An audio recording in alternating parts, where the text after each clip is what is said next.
Bien-aimés de Dieu, la paix soit avec vous. Aujourd'hui, nous célébrons le 3e dimanche de l'Avent, souvent appelé le dimanche de la joie ou le dimanche du Gaudete. Ce jour spécial nous invite à nous réjouir de la proximité de la naissance de notre Seigneur Jésus-Christ. Les textes bibliques de cette journée nous rappellent l'importance de la joie et de l'espérance dans notre vie chrétienne.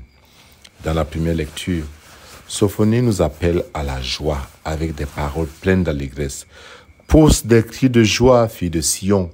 Éclate en ovation Israël. Réjouis-toi de tout ton cœur, bondi de joie, fille de Jérusalem. Le Seigneur a levé les sentences qui pesaient sur son peuple. Il a écarté les ennemis. Il est présent parmi eux, apportant salut et joie. Cette joie n'est pas superficielle, elle est profonde et fondée sur la présence de Dieu au milieu de son peuple. Elle annonce une ère nouvelle où l'amour et la paix prévalent. Saint Paul, dans sa lettre aux Philippiens, renforce ce message de joie. Soyez dans la joie du Seigneur et exultez.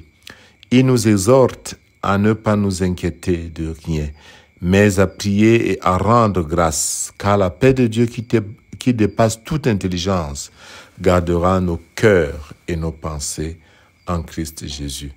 Cette joie paulienne est une joie spirituelle, ancrée dans la relation de confiance, d'abandon, d'obéissance à Dieu et dans la proximité du Seigneur.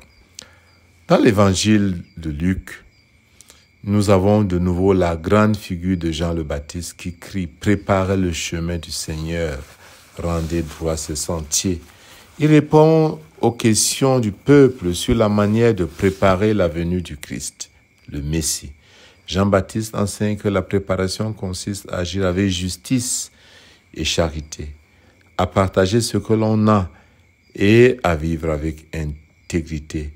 Ces actions concrètes sont la manifestation de la métanoïa, de la transformation, de la conversion, une conversion du regard, une conversion du cœur, une conversion de la vie, et qui nous plonge dans la joie et l'amour que nous ressentons parce que le Seigneur se réjouit de nous voir, nous réjouir du bonheur des autres.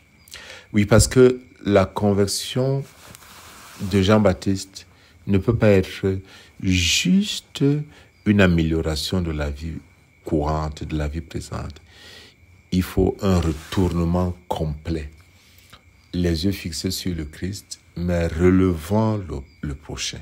Voilà pourquoi il parle concrètement de la nécessité de partager ce qu'on a avec le pauvre, à s'occuper en justice si on est responsable. Il prend le cas des publicains.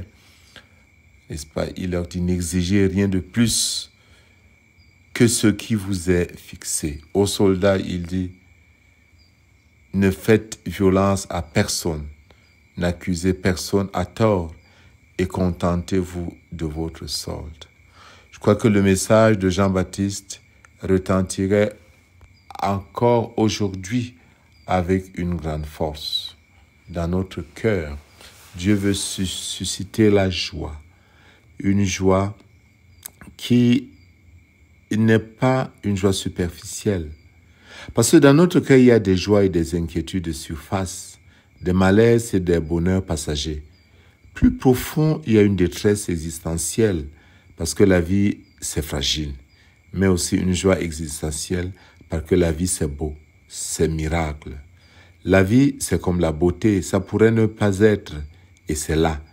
Et puis, il y a cette profondeur où l'on touche l'éternité, où l'on touche notre intériorité, cette profondeur où demeure la vraie joie, ou bien où peut aussi résider les vraies inquiétudes. C'est là où le Seigneur veut toucher. Il dit à l'humanité aujourd'hui, et il voudrait que ça résonne au plus intime de notre être, « Je suis avec toi et tu es ma joie ». Alors si nous sommes joie pour le Seigneur, lui aussi doit être joie pour nous. Dieu, ma joie. Il s'agit pour nous de l'accueillir, d'accueillir sa présence, son amour à vivre, sa miséricorde qui nous rend libres. Il s'agit pour nous de saisir la main qu'il nous tend. Alors on comprend le commandement de Saint Paul. Soyez toujours dans la joie. Il s'agit d'accueillir la sérénité, l'espérance que l'Esprit de Dieu répand dans nos cœurs. Mais cet accueil est un combat en nous, un combat pour le Seigneur, pour qu'il puisse prendre place en nous, pour que la joie soit plus forte que la tristesse, que l'espérance de Dieu l'emporte sur le désespoir et le découragement.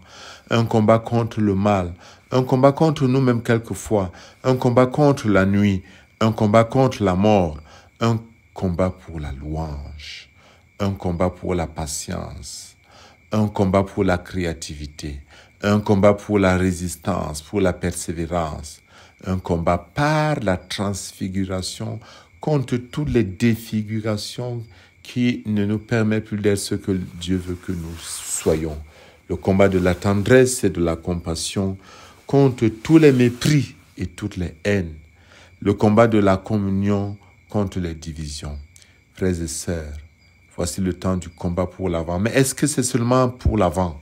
En réalité, tous les jours sont l'avènement de Dieu. L'avant doit être perpétuel dans notre vie, comme combat pour l'espérance, comme combat pour la patience, comme combat pour la créativité, comme combat pour la joie, comme combat pour l'accueil de Dieu. Ça doit être au quotidien. Mais il ne s'agit pas seulement de se contenter de Dieu, il faut aussi se tourner comme Jean le Baptiste nous le montre vers les autres.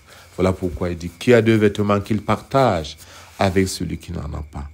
Qui a de quoi manger qu'il fasse de même. Si notre société pouvait être fondée sur des valeurs telles que le souci de l'autre, c'est que la promotion de l'autre, telle que la capacité de me contenter du nécessaire, alors notre société serait une société où nous vivons la joie. La tonalité joyeuse de ce dimanche nous vient de la grâce de Dieu. Une joie qui vient de Dieu, qui demeure même dans les moments d'inquiétude et qui s'approfondit dans la prière et dans l'Eucharistie parce que le Seigneur se fait proche. La joie est le signe distinctif du chrétien qui rend ainsi visible la bonne nouvelle du salut qui vient. Notre Père bien-aimé, donne-nous notre joie de ce jour et pour toujours soit notre joie. Donne-nous l'espérance de ce jour et pour toujours soit notre espérance. Christ, tu es notre espérance. Amen. Et que Dieu Tout-Puissant vous bénisse, le Père, le Fils et le Saint-Esprit.